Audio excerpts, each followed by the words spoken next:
this question is actually the question is in the last sentence. Is there anything else one can do to network with the right set of people? Right. Okay. Vignesh, who are the right people for you? Do you have a list? Right. That'll be the question that if Vignesh, you and I were sitting one-on-one right now, you were in my office sitting here, I would ask you, Vignesh, do you even know who are the right set of people? Right.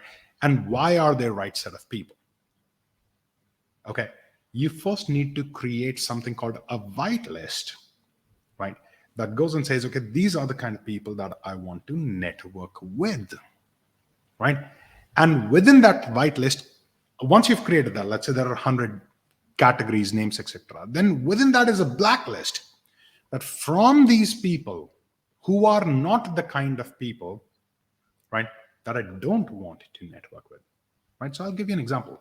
Govind, I don't have great belief in discounting, right? Very rarely I take a discounting approach, right? Unless there is a special cause to it. Okay. So in my case, in blacklist are those people who have this ego thing that, oh, if there is no discount, we're not going to buy it. It could be training, car, could be anything, right?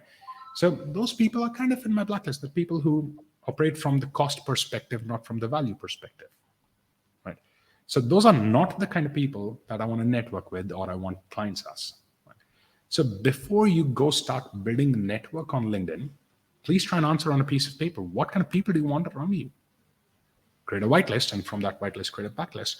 And then start reaching out, because then you're likely to have common beliefs, common values, common principles, common objectives, common pains, right? You'll have things in common that you can talk about and connect with people. As far as the question of anyone can pretend to be anyone on LinkedIn, of course, I saw this very interesting post, Govind, that where there were two slides. One was both were of Darth Vader, right, from Star Wars.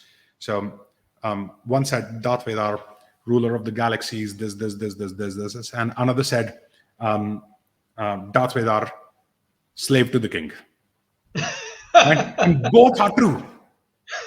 Absolutely. Right? So I understand people can over-represent themselves on LinkedIn.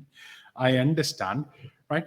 But before we go to other people and say whether they're the right kind of people for us or not, well, do we know who we want to network with? And another important thing, Vignesh, is there's this 20% rule, right? In networking, you have to assume a 20% fail rate or rejection rate, right? You have to assume that if you reach out to 10 people, two conversations are going to backfire. You have to start with that, right? We have to plan for a plan to fail. We can't just go around, make one plan and assume it's going to be successful. If life worked out like this, everybody would be a billionaire today, right? Unfortunately, it doesn't. Our plans fail, mistakes happen, plans get backfired, people reject us, all of that happens, right? Nothing is going to substitute experience. Be out there, start right, but allow the room for failure. You will sometimes connect with people, spend a lot of time in building relationships, and after that, realize that person didn't turn out to be who you thought they were, and it's going to happen. You'll have to be okay with this as you're getting started. All right? Cool. Great.